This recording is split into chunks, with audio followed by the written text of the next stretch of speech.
बिस्मिल्लाहिर्रहमानिर्रहीम। अस्सलामुअलैकुम। मेरा नाम डॉक्टर आमिर अलाउद्दीन है और मैं Khwaja Farid university of engineering and information technology में असिस्टेंट प्रोफेसर हूँ और मेरे पास एडिशनल चार्ज है डायरेक्टर प्रोक्योरमेंट का। मैं हेड हूँ प्रोक्योरमेंट डिपार्टमेंट में। तो नॉर्मली जो असिस्टेंट प्रोफेसर्स होते हैं और associate professor and full professors और रिसर्चर्स, उनको अपने रिसर्च प्रोजेक्ट्स को मैनेज करने के लिए कुछ जो एक साइंटिफिक इक्विपमेंट होता है और डिफरेंट चीज़ें जो उनको रिसर्च में और उनके वर्किंग के लिए जो ज़रूरी होती हैं वो परचेज़ करनी पड़ती हैं। तो उस हवाले से एक जो है ना हम प्रेजेंटेशन आप लोगों को दे रहे हैं और ये प्रेजेंटेशन जो है इसका मेन टाइटल है रिसर्च प्रोजेक्ट मैनेजमेंट और इसका सब टाइटल है प्रोक्योरमेंट प्रोसीजर।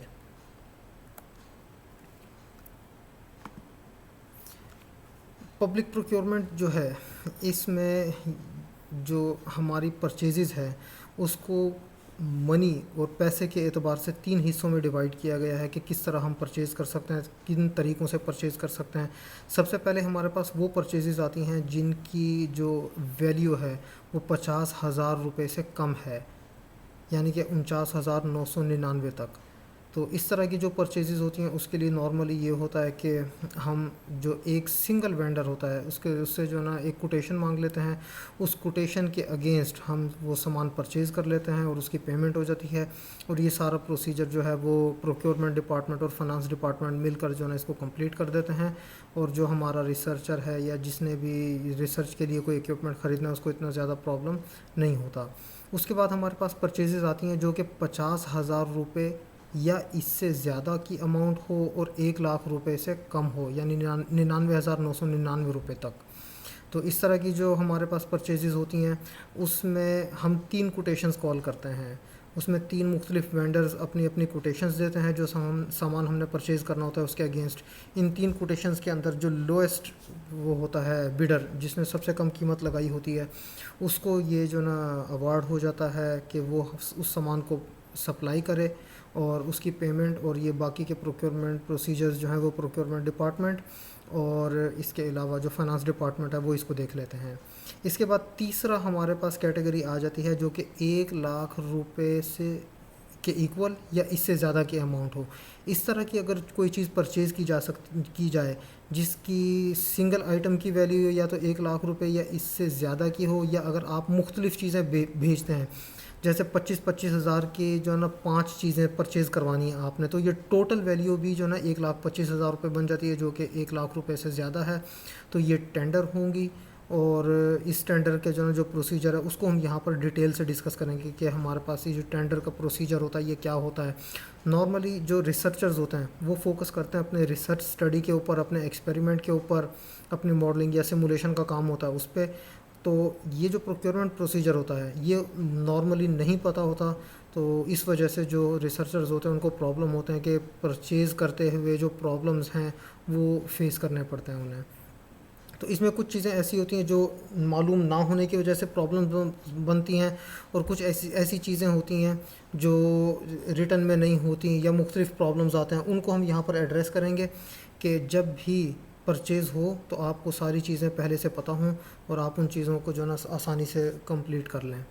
अब इसके अंदर ही जो हमने अमाउंट्स बताई हुई हैं कि 50,000 रुपये से कम की एक जो ना हमारे पास परचेज़ हो सकती है, 50,000 रुपये से ज़्यादा और 1,00,000 रुपये से कम, और तीसरा जो टेंडर होता है वो 1,00,000 रुपये से ज़्यादा। तो ये तीनों जो हैं हमारी जो अमाउंट्स दी हुई हैं ये हर प्रोविंस के लिहाज से मुख्तलिफ हैं। ये जो मैंने यहाँ पर बताई हुई अमाउंट्स ये पंजाब गवर्नमेंट के हिसाब से हैं। जो सिंध गवर्नमेंट है उनकी ये वैल्यूज़ जो हैं ये डिफरेंट हैं। ये आप उनके जो रूल्स हैं उसके अंदर जाकर देख सकते हैं कि उन्होंने कितने रुपए के अंदर जो है ना सिंगल कोटेशन को अलाउ किया हुआ है, कितने से कितने रेंज तक जो है ना 3 कोटेशंस कॉल की जा सकती हैं और किस अमाउंट से जो है ना ये टेंडर किया जाएगा। और इसमें ये जो 1,00,000 से अबव है इसको नॉर्मली अखबार के अंदर नहीं भेजा जाता। ये पंजाब प्रोक्योरमेंट रेगुलेटरी अथॉरिटी की जो वेबसाइट है, जिसे हम पेपरा की वेबसाइट कहते हैं, उसके ऊपर अपलोड किया कर दिया जाता है डायरेक्ट। और जो वेंडर्स हैं वो उस वेबसाइट को वक्तन फ़वक्तन विज़िट करते रहते हैं और वहाँ से उनको जिस चीज़ में पार्टिसिपेट करना हो, जिस प्रोक्योरमेंट में पार्टिसिपेट करना हो वो उसमें पार्टिसिपेट करते हैं। लेकिन जब ये वैल्यू 1 लाख से ज़्यादा है और ये 2 मिलियन तक पहुंच जाए, यानी आपने जो परचेज़ करनी है वो 2 मिलियन की या इससे ज़्यादा हो, तो अखबार में नोटिस भेजना ज़रूरी है। और उसके रूल ये है कि एक इंग्लिश अखबार में और एक उर्दू अखबार के अंदर एडवर्टीज़मेंट भेजी जाती है, और फिर उसके बाद 15 दिन का टाइम दिया जाता है। पेपरा की वेबसाइट के ऊपर वो एडवर्टीज़मेंट रहती है, और उसके बाद जो है ना हम अपनी बिड्स को ओपन करते हैं। अब ये कंप्लीट प्रोसीजर क्या है, ये किस किस तरह हमें काम करना चाहिए प्रोक्योर करने के लिए, वो हम मज़ीद जो है ना डिटेल से यहाँ पर डिस्कस करते हैं। सबसे पहले कि जो साइंटिस्ट होता है और जो रिसर्चर है, उसको अपनी जो नीड है उसको आइडेंटिफाई करना चाहिए। बाज़ों का ऐसा होता है कि हम कोई रिसर्च एक्सपेरिमेंट कर रहे हैं और बीच में कहीं जाकर हमें पता चलता है कि हमें 2-3 मज़ीद चीज़ों की ज़रूरत है, 1-2 केमिकल्स और मज़ीद चाहिए। फिर जब हम अपना काम 65% कंप्लीट कर चुके होते हैं तो फिर हम पता चलता है कि हमें किसी और चीज़ की भी ज़रूरत है। फिर हम जब 80% काम कंप्लीट कर लेते हैं तो पता चलता है कि हमें एक और छोटे से पीस ऑफ इक्विपमेंट की ज़रूरत है। तो मुख्तलिफ़ स्टेजेस पे हमें मुख्तलिफ़ चीज़ों का जो है ना ज़रूरत पड़ती रहती है। लेकिन उससे ज़्यादा बेहतर तरीका ये है कि हम अपनी जो नीड्स हैं उनको आइडेंटिफाई करें, और जो अपनी फ्यूचर नीड्स हैं, यानी अपने एक्सपेरिमेंट कंप्लीट होने तक, अपनी स्टडी कंप्लीट होने तक, कंक्लूड होने तक जो जो चीज़ें चाहिए वो जो है ना हमें पता होनी चाहिए। उसके लिए एक सिंपल से जो है ना मैं यहाँ पर कोट कर रहा हूँ, टेस्ला बहुत मशहूर साइंटिस्ट हैं, तो उनका एक्सपेरिमेंट करने का तरीका था, तो वो आप जो है ना ख़ुद परफॉर्म करें। वो हर साइंटिस्ट और हर इंजीनियर परफॉर्म कर सकता है, हर रिसर्चर परफॉर्म कर सकता है वो एक्सपेरिमेंट। वो क्या है, वो निकोला टेस्ला का ये कोट यहाँ पर हमने लिखा हुआ है कि my method is different, I do not rush in to actual work, when I get a new idea I start at once building it up in my imagination and make improvements and operate the device in my mind. When I have gone so far as to embody everything in my invention, every possible improvement I can think of, and when I see no fault anywhere I put into concrete form the final product of my brain. मतलब कि आप चलते फिरते या बैठकर तसल्ली से जो अपना जो आपका एक्सपेरिमेंट है उसको देखें कि मैं एक्सपेरिमेंट इस तरह करूँगा, इस स्टेज पे पहुँच के मुझे ये करना है, जब 65% कंप्लीट हो जाएगा तो मुझे इन चीज़ों की ज़रूरत पड़ेगी, फिर जब ये 98% तक पहुँच जाएगा मेरा प्रोजेक्ट तो फाइनल काम के लिए मुझे इन चीज़ों की ज़रूरत पड़ेगी, और जब मैं अपनी स्टडी को कंक्लूड करूँगा तो उस वक्त मुझे इन चीज़ों की ज़रूरत पड़ेगी। तो तमाम की तमाम चीज़ें जो हैं फ्यूचर की भी और जो काम अभी चल रहा है करंटली उसकी भी, उनको आइडेंटिफाई करें और अपनी नीड्स को पहले से आइडेंटिफाई करके उन्हें नोट डाउन कर लें कि इन चीज़ों की ज़रूरत पड़नी है और ये चीज़ें हमने परचेज़ करनी है। अब जो चीज़ें परचेज़ करनी हैं, अगर आप नॉर्मली इस तरह जो हम प्रॉब्लम आता है रिसर्चर्स को, वो मिसाल के तौर पर जो है ना काम करने के लिए उनको बेसिक चीज़ के वो बैठकर लिटरेचर सर्वे करेंगे तो उन्हें जो एक लैपटॉप की ज़रूरत पड़ती है या चेयर और टेबल की ज़रूरत पड़ती है, तो सिर्फ ये लिख कर भेज देना प्रोक्योरमेंट डिपार्टमेंट को या फाइनेंस डिपार्टमेंट को कि एक चेयर और एक टेबल चाहिए, ये इनसफिशेंट है। इसके लिए हमें स्पेसिफिकेशंस मेंशन करनी चाहिए कि किस तरह की चीज़ हमें चाहिए। कि अगर हमें लैपटॉप चाहिए तो वो i7 है, उसके प्रोसेसर का मॉडल उसके अंदर मेंशन कर दें, और इसके अलावा उसकी बैटरी की कैपेसिटी और मुख्तलिफ़ चीज़ें उसके अंदर मेंशन करें। अगर चेयर परचेज़ करनी है तो बताएं कि कितनी हाइट होनी चाहिए, चेयर की कितनी विड्थ होनी चाहिए और ये कितना जो है ना वज़न बर्दाश्त कर सकती है। तो इस तरह की सारी चीज़ें उसके अंदर मेंशन करनी चाहिए जो कि किसी भी चीज़ की स्पेसिफ़िकेशन कहलाती है। तो ये स्पेसिफ़िकेशन जो है ये हमारे नॉकआउट क्राइटेरिया भी कहलाती हैं कि अगर कोई सप्लायर उन स्पेसिफ़िकेशंस को मीट नहीं करता तो आप उस सप्लायर को रिजेक्ट कर सकते हैं। तो इसलिए हम नॉर्मली इनको नॉकआउट क्राइटेरिया के तौर पे भी यूज़ करते हैं। इसके अलावा जो स्पेसिफ़िकेशंस हैं उनके अंदर जो इम्पोर्टेंट चीज़ें हैं वो ये कि स्पेसिफ़िकेशंस क्लियर होनी चाहिए, कम्प्रिहेंसिव होनी चाहिए, जेनेरिक होनी चाहिए और डिस्क्रिमिनेशन ना हो उनके अंदर। मिसाल के तौर पर हम जो ना ब्रांड नेम्स या मॉडल्स जो है ना वो डायरेक्ट मेंशन नहीं कर सकते। अब जैसे मैंने आपको बताया कि हमने i7 लैपटॉप ख़रीदना है तो उसमें हम प्रोसेसर का मॉडल मेंशन करेंगे, लेकिन उसके साथ हम ये लाजमन लिखेंगे कि मिसाल के तौर पर i7 79902U, ये क्या कहते हैं प्रोसेसर का अगर मॉडल है मिसाल के तौर पर, तो इस मॉडल को लिखने के बाद इसके आगे लिखेंगे इक्विवेलेंट और बेटर। यानी हम मॉडल को स्पेसिफाई नहीं कर सकते या किसी ब्रांड को स्पेसिफाई नहीं कर सकते कि जैसे मैंने मिसाल के तौर पर HP का ही लैपटॉप ख़रीदना है, ये हम नहीं कर सकते। इसके अंदर ये लिखा जा सकता है कि HP इक्विवेलेंट और बेटर। उसकी वजह यह है कि अगर आप किसी एक को स्पेसिफाई कर देते हैं कि हमने जो है ना यही चीज़ परचेज़ करनी है, तो जो रूल्स हैं वो ये कहते हैं कि आपकी किसी शख्स के साथ या किसी ब्रांड के साथ ऑलरेडी डील है और आप जो है ना उस डील के अंदर जो है ना ये चीज़ परचेज़ कर रहे हैं। तो इस वजह से डिस्क्रिमिनेशन नहीं होनी चाहिए, जेनेरिक होनी चाहिए स्पेसिफिकेशंस, कि उसके अंदर ज़्यादा से ज़्यादा वेंडर्स पार्टिसिपेट करें।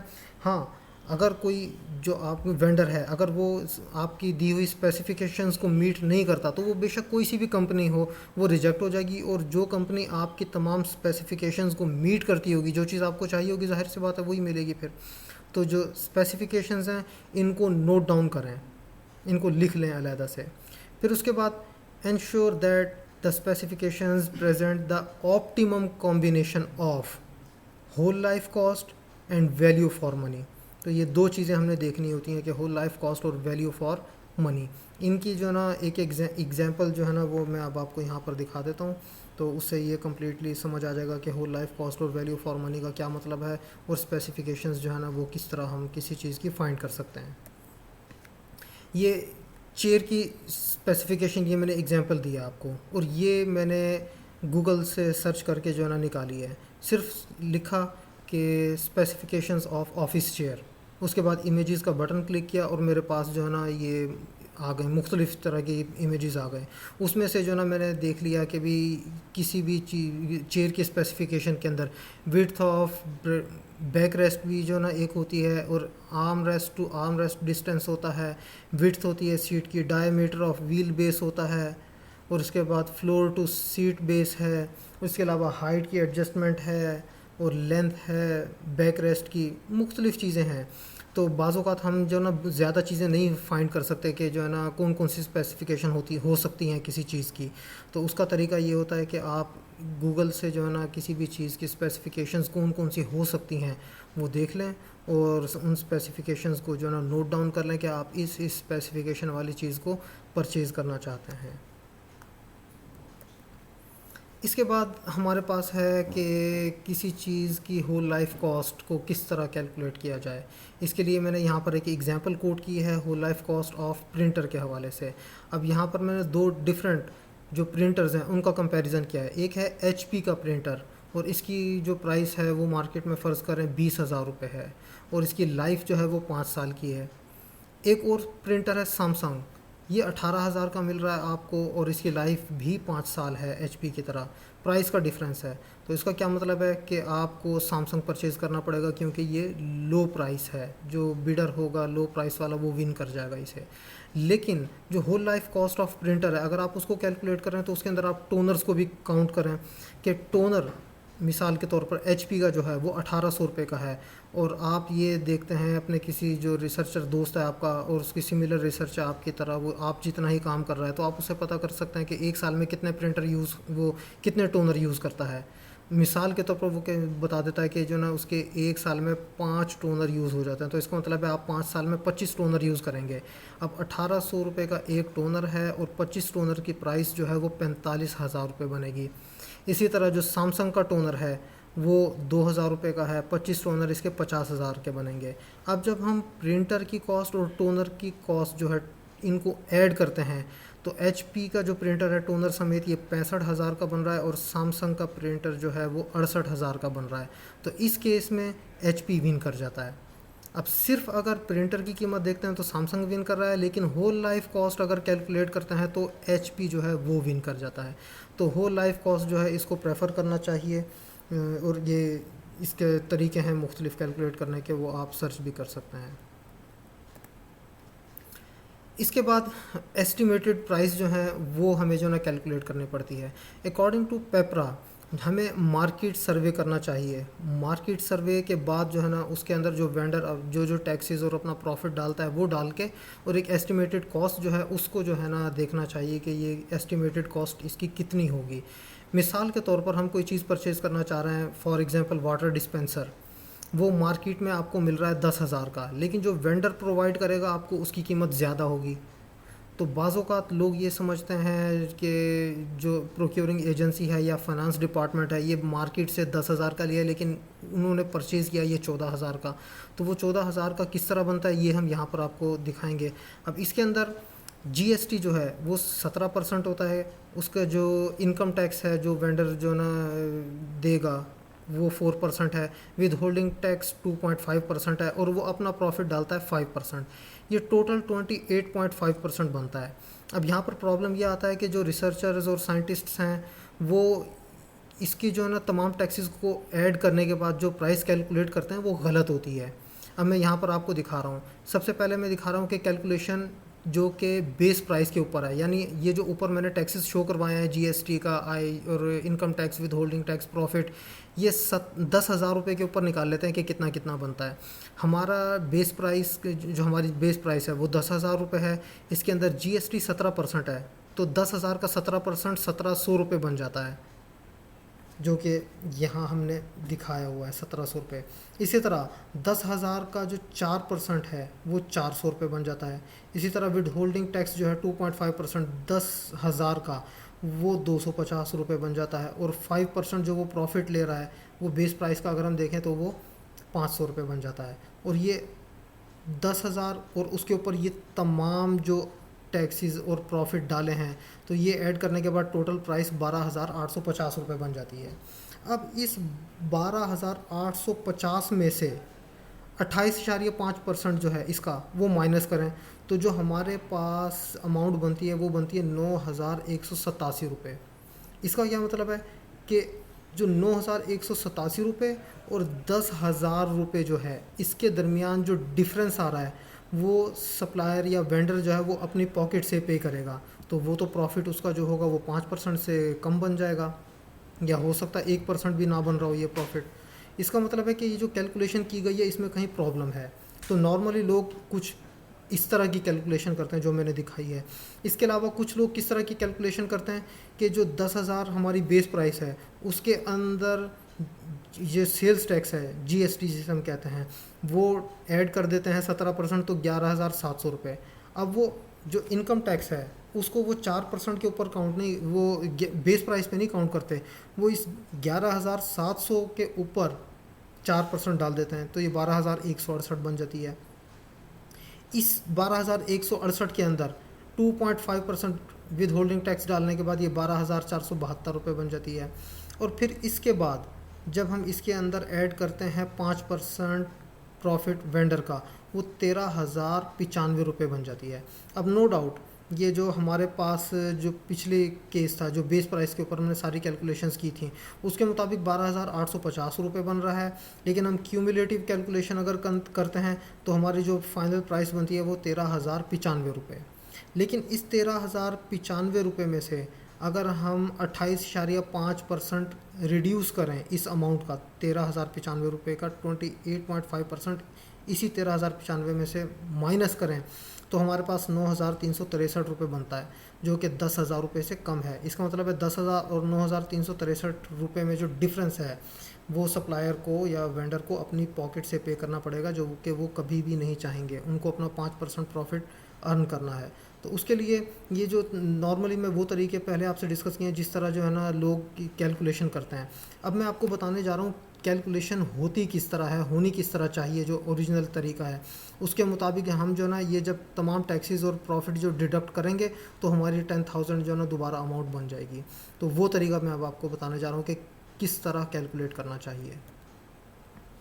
अब यहाँ पर मैंने दिखाया कि जो मार्केट प्राइस है वो 10,000 रुपये है, जीएसटी वही 17% है, income tax 4%, with holding tax 2.5% और प्रॉफिट जो है वो 5%। अब ये percentage of total taxes and profit, इसको मैं नाम दे देता हूँ PTTF, मतलब percentage of total taxes and profit. ये टोटल हमारे पास बन जाता है 28.5%, जैसा कि अभी थोड़ी देर पहले भी हमने डिस्कस किया।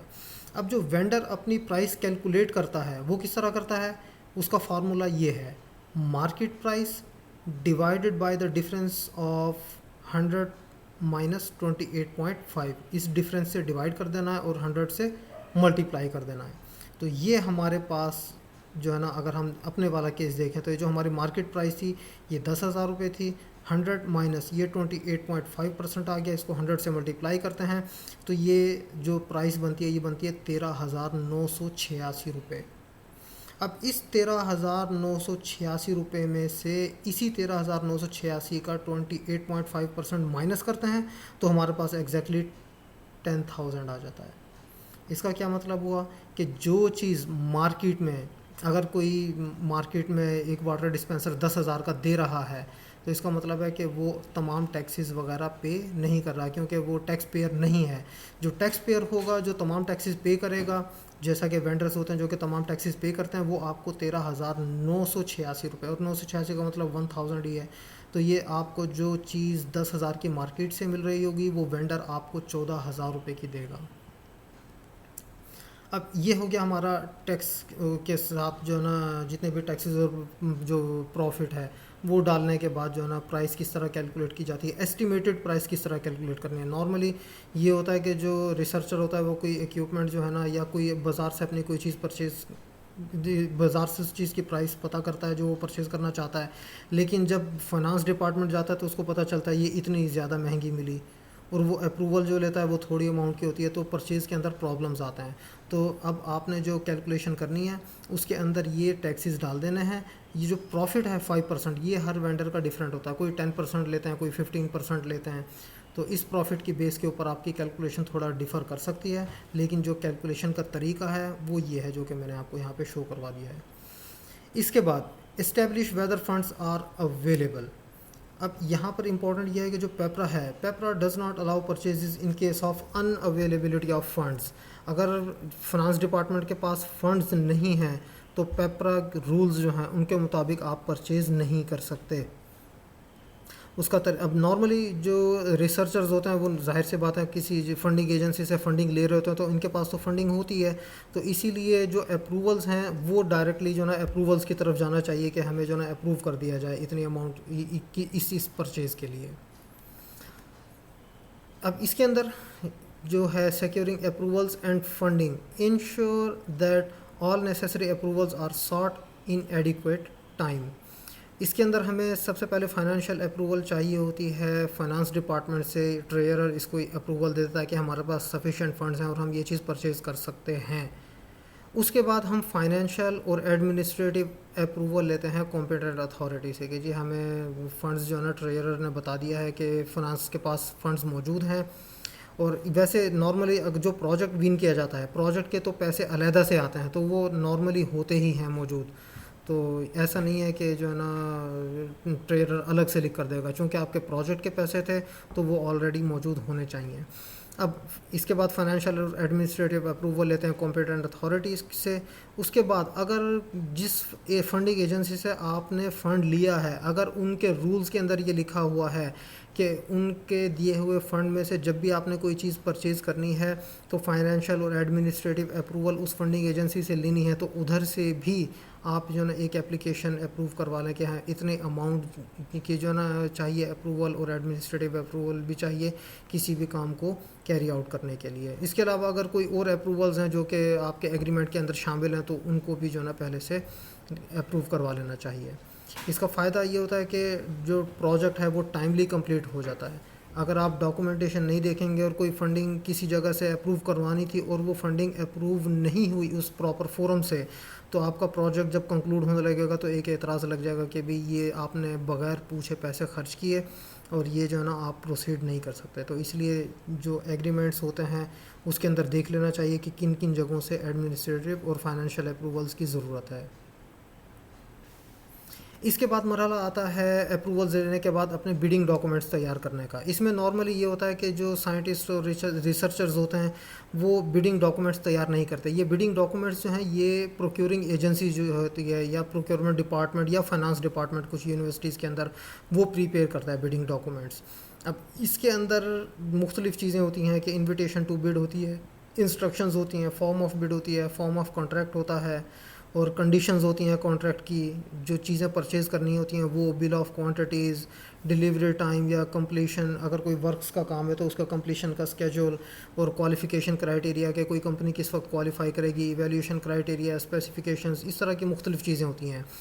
मैं ये रिकमेंड करूँगा कि जो रिसर्चर्स हैं जो चीज़ परचेज़ करने जा रहे हैं वो प्रोक्योरमेंट डिपार्टमेंट को या फाइनेंस डिपार्टमेंट अगर किसी यूनिवर्सिटी का परचेज़ करके देता तो फाइनेंस डिपार्टमेंट को रिटर्न एप्लीकेशन भेजें कि जो बिडिंग डॉक्यूमेंट तैयार करवाएंगे वो अपलोड करने से पहले हमें एक दफ़ा चेक करवा दें, क्योंकि बाज़ों का ये हो सकता है कि उनसे मिस्टेक हो जाए कोई उसके अंदर स्पेसिफिकेशंस राइट करते हुए, या कोई चीज़ ऐसी हो जो उन्होंने ना डाली हो और आप डाल उसके अंदर डलवाना चाहें। जैसे मिसाल के तौर पर ये होता है कि जो बिडर होते हैं जिन्होंने पार्टिसिपेट करना होता है परचेज़ के अंदर कंपनीज़ ने, उन कंपनीज़ को आप जो है ना कोई चाहते हैं कि ये चीज़ें मैं चाहता हूँ कि ये उस कंपनी के अंदर हों तो मैं उस कंपनी से परचेज़ करूँगा, तो इस तरह की चीज़ें आप डलवा सकते हैं। लेकिन अगर आप बिडिंग डॉक्यूमेंट नहीं देखेंगे तो जो बिडिंग डॉक्यूमेंट चला गया चीज़ें उसी के मुताबिक परचेज़ होनी है। तो अगर आप ये चाहते हैं कि आपका कंट्रोल रहे परचेज़ पे तो आप ये बिडिंग डॉक्यूमेंट मांगें, उसको पढ़ें, उसके अंदर अगर आप कोई चेंजेस करवाना चाहते हैं within rules and within laws तो वो आप चेंजेस करवा सकते हैं। उसके बाद आ जाता है deciding on the tendering procedure. अब ये जो टेंडर का प्रोसीजर होता है इसके मुख्तलिफ जो है ना तरीके हैं। तो following an appropriate competitive tendering procedure will avoid violation of provisions of the procurement law and rules. यानी जो मेथड्स हैं टेंडर के, वो उसकी जो टाइप्स हैं उनमें से कोई एक टाइप सेलेक्ट करनी होती है। नॉर्मली हमारे यहाँ जो चलता है तरीका वो होता है सिंगल स्टेज 2 एनवेलप प्रोसीजर। इसके अलावा सिंगल स्टेज 1 एनवेलप प्रोसीजर भी चलता है, लेकिन ज़्यादातर सिंगल स्टेज 2 एनवेलप में होता है। उसके अलावा हमारे पास होता है 2 स्टेज प्रोसीजर, और ये 2 स्टेज 2 एनवेलप प्रोसीजर है। और इसके अंदर नॉर्मली एक चीज़ के जो प्री क्वालिफ़िकेशन नोटिस का मैंने यहाँ पे एक मेंशन किया हुआ है, इसमें बाज़ औक़ात एक कुछ इक्विपमेंट ऐसे होते हैं जो बहुत सोफिस्टिकेटेड होते हैं और रिसर्च के अंदर इस्तेमाल होने वाले होते हैं, जैसे एनएमआर हो गया या GCMIS, इस तरह के जो इक्विपमेंट हैं जो कि बहुत कॉस्टली हैं रिसर्च के अंदर, तो उसके लिए प्री क्वालिफ़िकेशन कर लेनी चाहिए। उसके अंदर ये होता है कि आप जो इक्विपमेंट के बारे में जो डिस्कशन है, जो एनालिटिकल आपका इक्विपमेंट है उसकी अगर कोई डिस्कशन है वो आप वेंडर्स के साथ कर सकते हैं और प्री क्वालिफाई कर सकते हैं। उसमें से फिर आप ये बता देंगे कि ये वाले वेंडर्स जो है ना ये मुझे एक्सेप्टेबल हैं और ये वाले एक्सेप्टेबल नहीं हैं, तो जो एक्सेप्टेबल होंगे वही पार्टिसिपेट करेंगे उसके अंदर। अब यहाँ पर मैं स्टार्ट कर रहा हूँ discussion of single stage 1 envelope procedure. अब यहाँ पर जो ये लफ्ज़ यूज़ किया स्टेज, ये स्टेज का मतलब यहाँ पर दिखाया गया है डेडलाइन, स्टॉप। स्टेज का मतलब है डेडलाइन या स्टॉप, और एनवेलप वो यहाँ आपको जो ना नज़र आ रहा है। अब सिंगल स्टेज का मतलब सिंगल स्टॉप है। 1 एनवेलप इसका मतलब है आपको एक एनवेलप रिसीव होगा। अब इसके अंदर जो ये एक एनवेलप है इसके अंदर मज़ीद 2 एनवेलप होंगे। एक एनवेलप ये जो 1 एनवेलप है इसके अंदर टेक्निकल प्रपोज़ल भी होगी और इसके अंदर फाइनेंशियल प्रपोज़ल भी होगी।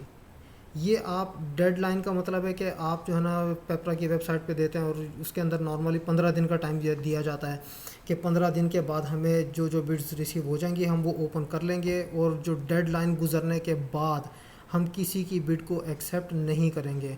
और पेपरा के अंदर जो डेडलाइन है अगर आपने दिया दोपहर 12 बजे किसी दिन की, तो 12 बजे का मतलब ये है कि अगर 1 सेकंड भी ऊपर हो गया तो आप बिड एक्सेप्ट नहीं करेंगे। तो जो कंपनीज़ आ जाएंगी उनकी आपने बिड्स रिसीव कर लेनी है। उसके बाद स्टॉप, कोई बिड एक्सेप्ट नहीं की जाएगी। अब जो बिड्स होंगी हर कंपनी की एक एनवेलप के अंदर एक टेक्निकल और एक फाइनेंशियल प्रपोज़ल होगी। अब जैसे ही डेडलाइन ख़त्म होती है, डेडलाइन ख़त्म होने के बाद आधे घंटे के अंदर अंदर या जितना जल्द हो सके उसकी ओपनिंग की जाती है। पेपरा की तरफ से यही रूल है कि जैसे ही डेडलाइन ख़त्म हो उसके फ़ौरन बाद with in half an hour इसको जो ना ओपनिंग स्टार्ट कर दें। तो जब ये एनवेलप सबके सामने ओपन होंगे इसके लिए कमेटी बनती है, इवेल्यूएशन कमेटी, वो जो कॉम्पिटेंट अथॉरिटी होती है वो कुछ मेंबर्स नॉमिनेट कर देते हैं कि ये लोग जो है ना इसकी टेक्निकल और फाइनेंशियल ओपनिंग जो है ना उसको देखेंगे। अब जब टेक्निकल प्रपोज़ल ओपन होती है तो इसके अंदर टेक्निकल प्रपोज़ल के अंदर 2 चीज़ें होती हैं।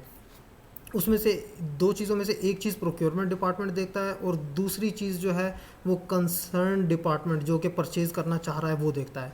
अब टेक्निकल प्रपोज़ल में से कौन सी चीज़ प्रोक्योरमेंट डिपार्टमेंट देखता है, वो चीज़ें होती हैं जो कि डॉक्यूमेंट्स होते हैं रिक्वायर्ड, कि ये डॉक्यूमेंट्स हमने मांगे थे बिडर से, क्या ये डॉक्यूमेंट्स पूरे हैं। उसके अंदर ये देखा जाता है कि 2% बिड सिक्योरिटी और 5% परफॉर्मेंस गारंटी, और जो इसका टेंडर डॉक्यूमेंट परचेज करने की फ़ीस, इसके अलावा income tax certificate, active tax payer का सर्टिफिकेट, इस तरह के जो डॉक्यूमेंट्स होते हैं वो चेक करना प्रोक्योरिंग एजेंसी का काम होता है। और इसके अलावा जो चीज़ें परचेज़ करने के लिए आप लोगों ने कही होती हैं उसकी स्पेसिफिकेशन यहाँ पर जो है ना मेंशन होती हैं, वो पोर्शन आप जो है ना उन्होंने देखना होता है जिन्होंने चीज़ परचेज़ करने के लिए भिजवाई होती है।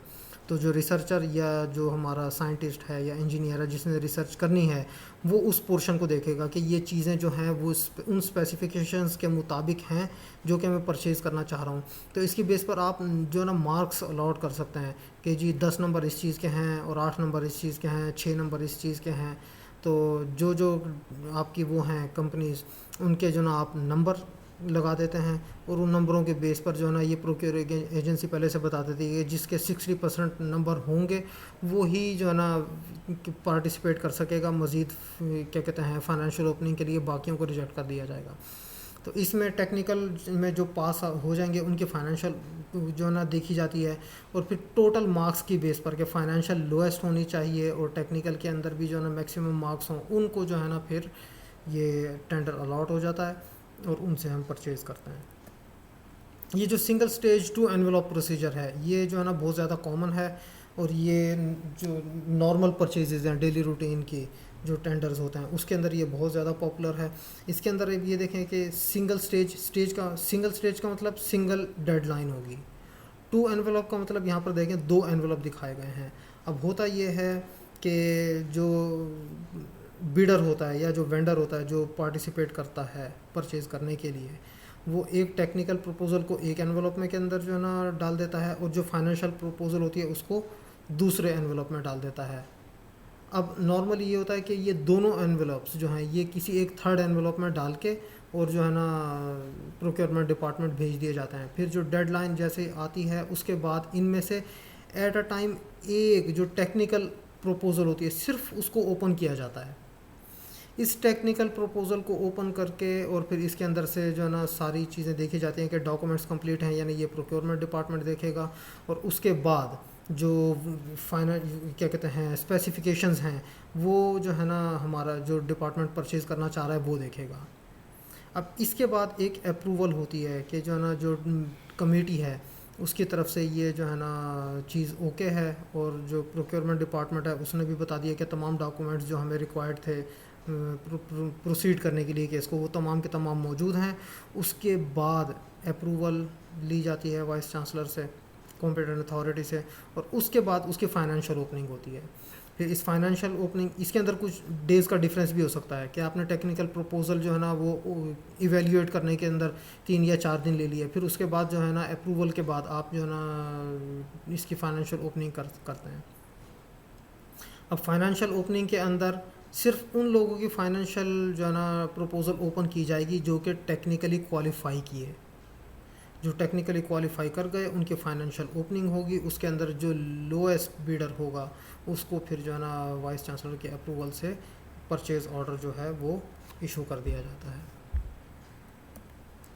इसके बाद आ जाता है 2 स्टेज प्रोसीजर। अब ये जो 2 स्टेज है इसके अंदर 2 डेडलाइंस होंगी, एक ये और एक ये। इसमें क्या होता है कि जो टेक्निकल प्रपोज़ल होती है सिर्फ वो हमारे पास आती है, इसके अंदर फाइनेंशियल प्रपोज़ल जो कंपनी है वो सबमिट नहीं करवाती। सिर्फ टेक्निकल प्रपोज़ल आएगी, टेक्निकल प्रपोज़ल ओपन होगी डेडलाइन के बाद, और उसकी इवैल्यूएशन होगी। टेक्निकल इवैल्यूएशन के बाद जो वेंडर्स होते हैं जिन्होंने पार्टिसिपेट किया होता है उनको बताया जाता है कि भी जो ना ये चीज़ें जो ना हमें चाहिए, उनसे डिस्कशन होती है। उसकी डिस्कशन के बेस पर वो रिवाइज्ड टेक्निकल भेजते हैं और उसके साथ ही वो फाइनेंशियल प्रपोज़ल भी डाल देते हैं। क्योंकि इसमें हमने टेक्निकल प्रपोज़ल को रिवाइज़ करवाया, हमने बताया कि हमारे जो स्पेसिफिकेशंस थी या जो जो चीज़ें हम चाहते थे वो नहीं हैं, और इन चीज़ों के बगैर हमारा काम कंप्लीट हो ही नहीं सकता। तो वो देखते हैं कि वो इस काम को करवा सकते हैं या नहीं। जो जो करवा सकते हैं वो रिवाइज्ड टेक्निकल दोबारा से सबमिट करवाते हैं, लेकिन इस दफ़ा रिवाइज्ड टेक्निकल के साथ वो फाइनेंशियल प्रपोज़ल भी एनवेलप के अंदर डालकर भेज देते हैं। फिर डेडलाइन गुजरने के बाद जो रिवाइज्ड टेक्निकल होती है और फाइनेंशियल होती है ये ओपन कर ली जाती हैं, और जो टेक्निकली हमारे पास जो है ना पास आउट हो जाते हैं उनकी फाइनेंशियल ओपनिंग देखी जाती है, और लोएस्ट बिडर को और ये नंबर ऑफ मार्क्स के बेस पर अलॉट कर दिया जाता है कि कौन विन किया है और किसको परचेज ऑर्डर दिया जाएगा। उसके बाद 2 स्टेज 2 एनवेलप प्रोसीजर है। अब ये 2 स्टेज का मतलब 2 डेडलाइंस होंगी, और 2 एनवेलप का मतलब कि टेक्निकल भी आएगी और फाइनेंशियल प्रपोज़ल भी आएगी। ये इसमें से पहले टेक्निकल प्रपोज़ल ओपन होगी, इवैल्यूएशन के बाद रिवाइज्ड टेक्निकल आएगी और सप्लीमेंट्री फाइनेंशियल आएगी। अब इस सप्लीमेंट्री फाइनेंशियल का मतलब ये है कि जो पैसों की थोड़ी बहुत अगर एडिशन है तो वो थोड़ी बहुत एडिशन डालेगा, वो कंप्लीट प्राइस को नए सिरे से मेंशन नहीं करेगा। तो रिवाइज्ड टेक्निकल प्रपोजल आएगी, और रिसर्चर्स जो हैं वो नॉर्मली चूँकि रिसर्च पेपर्स लिख रहे होते हैं उनको इस सप्लीमेंट्री का मीनिंग बहुत अच्छे तरीके से पता होता है, तो इसीलिए यहाँ पर इसको इतना ज़्यादा मेंशन करने की ज़रूरत नहीं है। तो सप्लीमेंट्री फाइनेंशियल प्रपोजल और रिवाइज टेक्निकल ये दोनों एक एनवेलप के अंदर आ जाएंगी, और उसके बाद डेडलाइन के बाद ये रिवाइज्ड टेक्निकल, सप्लीमेंट्री फाइनेंशियल और फाइनेंशियल प्रपोजल ये ओपन कर ली जाएंगी, और इसकी बेस पर ये डिसाइड होता है कि जो टेंडर है वो कौन विन करेगा और किसको जो ना परचेज ऑर्डर दिया जाएगा। इसके अलावा जब हम जो वेंडर्स के लिए टाइम होता है परचेजेस के लिए, वो देखकर और जो है ना सोच समझकर टाइम देना चाहिए कि कितना टाइम दिया जाए। तो decide the time scale based on the complexity of procedure. For example purchases from other countries. अब हम ये कहें कि जो है ना कोई इक्विपमेंट ऐसा है जो कि बाहर मुल्क से आना है और हम जो है ना जल्दी कर रहे हैं कि 1 महीने के अंदर अंदर आ जाए, तो 1 महीने के अंदर अंदर का अगर परचेज़ ऑर्डर दे भी दिया जाता है सप्लायर को, तो उसके बाद जो है ना वो एक्सटेंशन लेगा 1 महीने की मज़ीद, अगर वो 1 महीने के अंदर नहीं ला सकता। तो जब वो एक्सटेंशन लेगा तो पेपर रूल्स के मुताबिक जितने दिन का पीओ होता है उतनी ही एक एक्सटेंशन दी जा सकती है, उसके अलावा और कोई एक्सटेंशन इन टाइम नहीं मिलती बाय रूल बाय लॉ। तो 2 महीने का हद मैक्सिमम टाइम मिल सकता है। अगर 2 महीने के बाद भी वो सप्लायर आपकी दी जो चीज़ आपको चाहिए वो नहीं दे सकता, तो उसके ऊपर जो है ना पर डे उसको जो है ना चार्ज होना शुरू हो जाता है कि उससे जो ना फ़ाइन है ये कि वो लेट डिलीवरी दे रहा है, तो लेट डिलीवरी चार्जेस उनको देने पड़ते हैं। तो ये इस तरह की चीज़ें प्रॉब्लम्स बनती हैं। तो इसलिए जो वेंडर होते हैं उनके साथ बैठकर जो है ना जो विन करता है उसके साथ बैठकर डिस्कशन करनी चाहिए, और जो ना कि कितने अरसे में वो दे सकता है चीज़, उसके साथ जो है ना अगर उनको उससे ये कहा जा सकता है कि हम जल्द चाहिए तो कितना अर्ली वो दे सकते हैं, इसके ऊपर एक निगोशिएशन करें अच्छे तरीके से, उसके मुताबिक टाइमलाइन डिसाइड कर लें क्या है इतने टाइम के अंदर वो अपनी डिलीवरी दे देगा। लेकिन सफिशेंट टाइम देना चाहिए कि वो अपनी सप्लाई आपकी जो चीज़ है वो आपकी स्पेसिफिकेशंस के मुताबिक सही टाइम के ऊपर ले आए। और इसके अलावा allow suppliers sufficient time for submitting the necessary information, क्योंकि उन्हें टेंडर में पार्टिसिपेट करने के लिए मुख्तलिफ़ किस्म के जो डॉक्यूमेंट्स होते हैं वो प्रिपेयर करने पड़ते हैं। तो इसके लिए नॉर्मली पेपर नहीं ऑलरेडी 15 दिन का टाइम दिया हुआ होता है, उसके अंदर ना तो प्रोक्योरिंग एजेंसी कोई चेंज कर सकती है और ना कोई और चेंज कर सकता है। तो ये मिनिमम है 15 दिन का टाइम। तो ये 15 दिन के टाइम के अंदर नॉर्मली ये डॉक्यूमेंट सारे अरेंज हो जाते हैं। लेकिन अगर कोई इस तरह की चीज़ है जो कि बाहर मुल्क से मंगवानी है तो वो मुख्तलिफ़ कंपनीज़ के साथ रब्ता करते हैं, तो उनको सफिशेंट टाइम देना चाहिए कि वो अपने तमाम डॉक्यूमेंट्स कंप्लीट कर लें जो बिडर्स हैं। Take into account holiday periods and tender publication time etcetera. तो हॉलीडेज़ जो हैं वो इसके अंदर इंक्लूडेड होते हैं, इसके एक्सक्लूड करके जो टाइम जो होता है, जो नंबर ऑफ़ डेज़ होते हैं वो काउंट नहीं होते।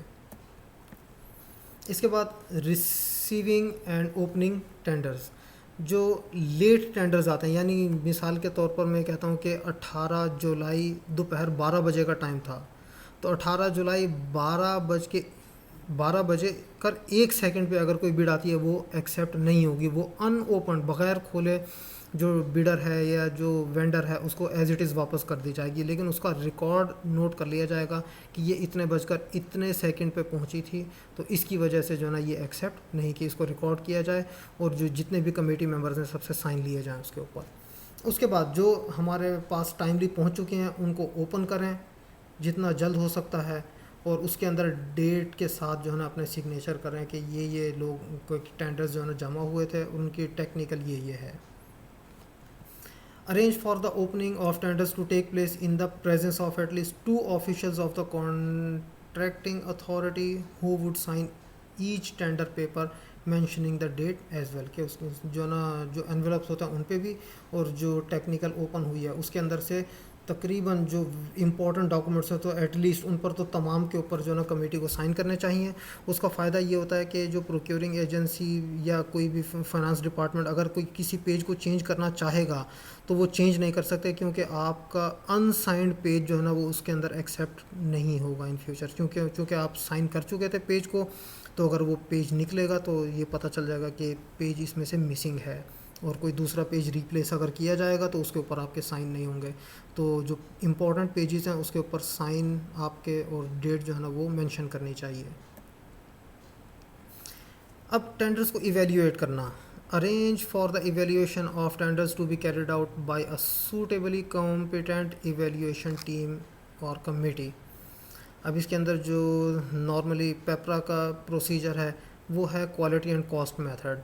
उसके अंदर क्वालिटी के पॉइंट्स होते हैं 70 से 90 तक वेरी कर सकते हैं, और जो कॉस्ट है वो उसके पॉइंट्स 30 से 10 तक वेरी कर सकते हैं। अब मिसाल के तौर पर कोई रिसर्च इक्विपमेंट जो कि बहुत इंपॉर्टेंट है और बहुत कॉस्टली है, उसकी क्वालिटी पे आप बिल्कुल भी कंप्रोमाइज़ नहीं करना चाह रहे तो उसके पॉइंट्स आप 90 कर दें, और जो कॉस्ट है उसके पॉइंट्स जो हैं वो 10 रख दें आप। और अगर आप क्वालिटी पे थोड़ा बहुत कॉम्प्रोमाइज़ कर सकते हैं तो 90 से रिड्यूस करना शुरू कर दें, ये क्वालिटी के पॉइंट्स और कॉस्ट के पॉइंट्स को इंक्रीज़ करना शुरू कर दें। इसके अलावा ये तो वो प्रोसीजर है जो कि नॉर्मली चल रहा होता है और जो अप्रूव्ड है। लेकिन अगर आप इंटरनेट से कोई और प्रोसीजर देख लेते हैं कि भी जो ना क्वालिटी एंड कॉस्ट के अलावा कोई और प्रोसीजर भी है जिसकी बेस पर जो है ना हम इवेल्युएट कर सकते हैं किसी टेंडर को, तो उसके लिए ज़रूरी है कि वो मेथड आप नोट डाउन करें इंटरनेट से, उसकी थोड़ी बहुत डॉक्यूमेंटेशन करें, और उसके बाद उसकी परमिशन लें पेपरा से कि जी हम इस प्रोसीजर को फॉलो करना चाह रहे हैं। जब वो अपना उसको अप्रूवल दे देंगे तो आप उस प्रोसीजर के मुताबिक चल सकते हैं। अब record in the contract documents all terms and special conditions that apply, कि आप जो है ना जो क्वालिटी एंड कॉस्ट मेथड की बेस पे जो वेंडर या जो बिडर है वो विन कर गया तो उसके साथ जो है ना आप अपने कॉन्ट्रैक्ट डॉक्यूमेंट्स जो है ना वो उसके अंदर तमाम टर्म्स एंड कंडीशंस लिखकर साइन करवाते हैं, ख़ुद साइन करते हैं। और इसकी चीज़ को इंश्योर कर लें that the contract specifies clearly the roles and responsibilities of client as well as supplier. यानी इसके कॉन्ट्रैक्ट एग्रीमेंट के अंदर आप सप्लायर के ऊपर बाइंडिंग्स लगाते हैं कि आपने ये चीज़ देनी है, इस तरह की चीज़ देनी है, इस टाइम पे देनी है, और इस फॉर्म के अंदर देनी है, और इसके अंदर जो ना डिलीवरी चार्जेस कौन पे करेगा। ये नॉर्मली वैसे टेंडर डॉक्यूमेंट्स के अंदर भी लाजमन डाल देनी चाहिए, क्योंकि मिसाल के तौर पर ऐसा है कि आपका कोई इक्विपमेंट आपने जो है ना परचेज़ किया, उसके अंदर जो है ना जो डिलीवरी चार्जेस थे वो डिसाइड नहीं हुए कि वो किसने पे करना है, तो किसी जगह पर जाकर ये डिस्प्यूट बन सकता है कि जो सप्लायर होगा वो कहेगा कि क्लाइंट पे करे, और क्लाइंट होगा वो कहेगा सप्लायर पे करे डिलीवरी चार्जेस को। तो इस तरह की तमाम चीज़ें टेंडर डॉक्यूमेंट्स के अंदर भी, और इसके अलावा जो कॉन्ट्रैक्ट एग्रीमेंट साइन होता है उसके अंदर भी ये चीज़ें डालनी चाहिए कि क्लाइंट की रिस्पॉन्सिबिलिटीज़ क्या हैं और सप्लायर की रिस्पॉन्सिबिलिटीज़ क्या हैं। Contract should also include what needs to be done, by whom to be done, how much it will cost.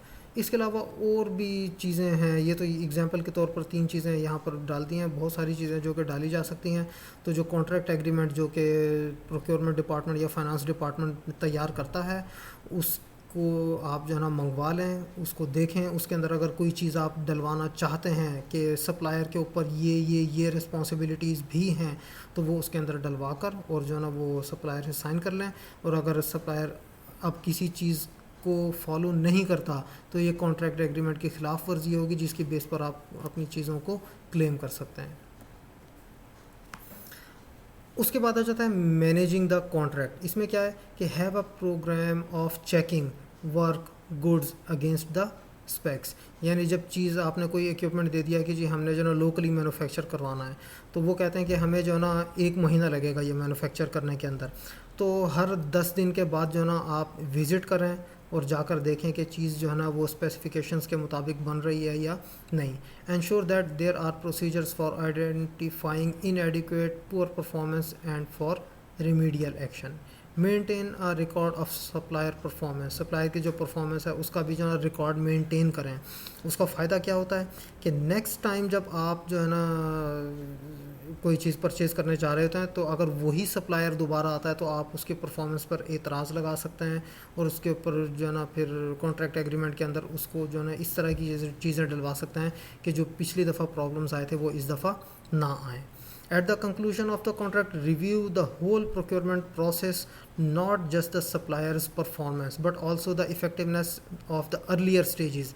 This review process can provide information for future procurements in respect of developing and specifying needs, supplier selection, and contract management. बाज़ों का ऐसा भी होता है कि internally भी कुछ problems होते हैं, तो जब आप पूरी परफॉर्मेंस को मॉनिटर करेंगे तो इंटरनल जो प्रॉब्लम्स आए उनके साथ भी आप नेक्स्ट टाइम डील कर सकते हैं. अब ये इस पूरी जो है ना उसकी प्रेजेंटेशन की जो समरी है कि इसमें आप यूँ समझ लें कि जो टेंडर प्रोसीजर है वो कम्प्लीटली जो है ना उसको यहाँ पर समराइज़ कर दिया है. सबसे पहले हम डिसाइड करते हैं कि परचेज़ क्या करना है. एक दफ़ा डिसाइड हो गया कि ये चीज़ें परचेज़ करनी है, उसके बाद उनकी स्पेसिफिकेशंस को नोट डाउन करना चाहिए. उन स्पेसिफिकेशंस के साथ उन इक्विपमेंट के नाम लिखकर और ये फाइनेंस डिपार्टमेंट या प्रोक्योरमेंट डिपार्टमेंट भेज दिए जाएँ परचेज़ करने के लिए. और इन स्पेसिफिकेशंस के साथ मार्केट एनालिसिस करें और जो इवेल्यूएट करें एस्टिमेटेड कॉस्ट को, कोटेशंस लें वेंडर से, सप्लायर से डिफरेंट, और ये वाले तमाम के तमाम डॉक्यूमेंट्स जो हैं ये अपने पास रखें और इसके बाद अप्रूवल्स लें. अब ये हर यूनिवर्सिटी का डिफरेंट प्रोसीजर है कि कुछ यूनिवर्सिटीज़ के अंदर जो फैकल्टी मेंबर्स होते हैं वो खुद अप्रूवल्स लेते हैं और कुछ के अंदर डायरेक्ट जो ना डॉक्यूमेंट्स जो होते हैं जिसके अंदर स्पेसिफिकेशन और जो ना एस्टिमेटेड प्राइस होती हैं और कोटेशंस होती हैं वो फाइनेंस डिपार्टमेंट या प्रोक्योरमेंट भेज दी जाती हैं और वो फिर डिपार्टमेंट खुद अप्रूवल लेते हैं. उसका जो भी तरीका कार है, अगर आपने लेनी है तो आप अप्रूवल्स लेकर दें, अगर डिपार्टमेंट्स जो है प्रोक्योरमेंट और फाइनेंस उन्होंने लेनी है तो उनको सिर्फ स्पेसिफिकेशन और मार्केट प्राइस, ये एस्टिमेटेड कॉस्ट और वेंडर की जो कोटेशंस हैं वो भेज दें. अप्रूवल्स होने के बाद send case to procuring agency और डिपार्टमेंट. इसके बाद जब बिड्स आ जाएंगी तो उसकी टेक्निकल इवैल्यूएशन जो है उसके अंदर पार्टिसिपेट करें और उसमें जो मिनट्स ऑफ मीटिंग है वो आप ले लें. अगर प्रोक्योरमेंट डिपार्टमेंट ने जो मीटिंग अरेंज की थी टेक्निकल इवैल्यूएशन के लिए तो टेक्निकल इवैल्यूएशन कंप्लीट होने के बाद मिनट्स ऑफ मीटिंग आपको पढ़ने चाहिए. इसके बाद जो फाइनेंशियल इवैल्यूएशन होगी उसके अंदर भी जो ना मिनट्स ऑफ मीटिंग जो ना आप मांगें, उनको देखें. अगर उसमें कोई चीज़ ऐसी है जो कि नहीं हुई थी या होनी चाहिए उनको रिकॉर्ड करवाएं. उसके बाद जो फाइनेंशियल इवैल्यूएशन के बाद जो बिडर विन कर जाता है उसको कॉन्ट्रैक्ट अवार्ड हो जाता है और उसके साथ कॉन्ट्रैक्ट एग्रीमेंट साइन होता है. तो इनको भी जो अवार्ड लेटर होता है और कॉन्ट्रैक्ट एग्रीमेंट होता है इसको भी जो है ना रिसर्चर या जो भी साइंटिस्ट है उसको चाहिए कि इनको भी एक दफ़ा चेक करे डॉक्यूमेंट्स को, और अगर कोई वो चेंजेस चाहता है इंक्लूड करवाना या एक्सक्लूड करवाना तो वो इन्फॉर्म कर दे प्रोक्योरिंग एजेंसी या फाइनेंस डिपार्टमेंट को. लेकिन जितने भी काम करने हैं सबका रिटर्न प्रूफ आपके पास मौजूद होना ज़रूरी है. जब कॉन्ट्रैक्ट अवार्ड हो गया और एग्रीमेंट साइन हो गया उसके बाद आपने फॉलोअप्स करने हैं और प्री शिपमेंट इंस्पेक्शंस करनी है, यानी उसके जो इक्विपमेंट है वो शिप होने से पहले 2-3 दफ़ा ऑन साइट विज़िट कर लें, जाकर देख लें. अगर कोई चीज़ में प्रॉब्लम है तो उनको बताएं कि ये चीज़ इस तरह नहीं थी, कि हो सकता है कि जो स्पेसिफिकेशन थी उसको वो उसकी जो सप्लायर की इंटरप्रिटेशन थी वो गलत हो, ये भी पॉसिबल है. तो ये जो है फॉलोअप्स के अंदर जो है इस तरह के प्रॉब्लम्स के साथ डील किया जा सकता है. उसके बाद जब वो रिसीव हो जाएगा यूनिवर्सिटी के अंदर आपका इक्विपमेंट या आपकी जो भी चीज़ आपको रिक्वायर्ड थी उसकी इंस्पेक्शन करें. अगर इंस्पेक्शन के अंदर आप देखते हैं कि ये प्रॉब्लम है, इस चीज़ के अंदर कोई फॉल्ट है और आप जो है ना उसको इंस्टॉल करवाते हैं, इंस्टॉल करवाने के बाद आप उसका टेस्ट रन लेते हैं, तो टेस्ट एक्सपेरिमेंट परफॉर्म करते हुए अगर कोई प्रॉब्लम आता है तो इंस्पेक्शन रिपोर्ट के अंदर क्लियरली मेंशन करें कि हमने ये एक्सपेरिमेंट परफॉर्म किया, इसके अंदर ये वाले प्रॉब्लम्स हैं. तो उनकी इंस्पेक्शन उस वक्त तक क्लियर नहीं करनी जब तक आप उससे फुली सेटिस्फाई नहीं हो जाते. अगर वेंडर आपको सेटिस्फाई नहीं कर पा रहा, सेटिस्फाई करना इन द सेंस कि जो आप करना चाह रहे हैं एक्सपेरिमेंट, वो एक्सपेरिमेंट परफॉर्म नहीं हो रहा अगर उस इक्विपमेंट के ऊपर, तो आप बनी बनाई चीज़ वापस कर सकते हैं। तो इंस्पेक्शन के अंदर रिटर्न सारी चीज़ें दें, अगर वो चीज़ काम कर रही है, आपके एक्सपेरिमेंट्स जो है ना उनके रिज़ल्ट आपको दे रही है, तो इंस्पेक्शन के रिपोर्ट को जो ना आप उसे सेटिस्फैक्ट्री करके जो ना उसको भेज दें ताकि उनको पेमेंट कर दी जाए। So this was all from my side, thank you very much.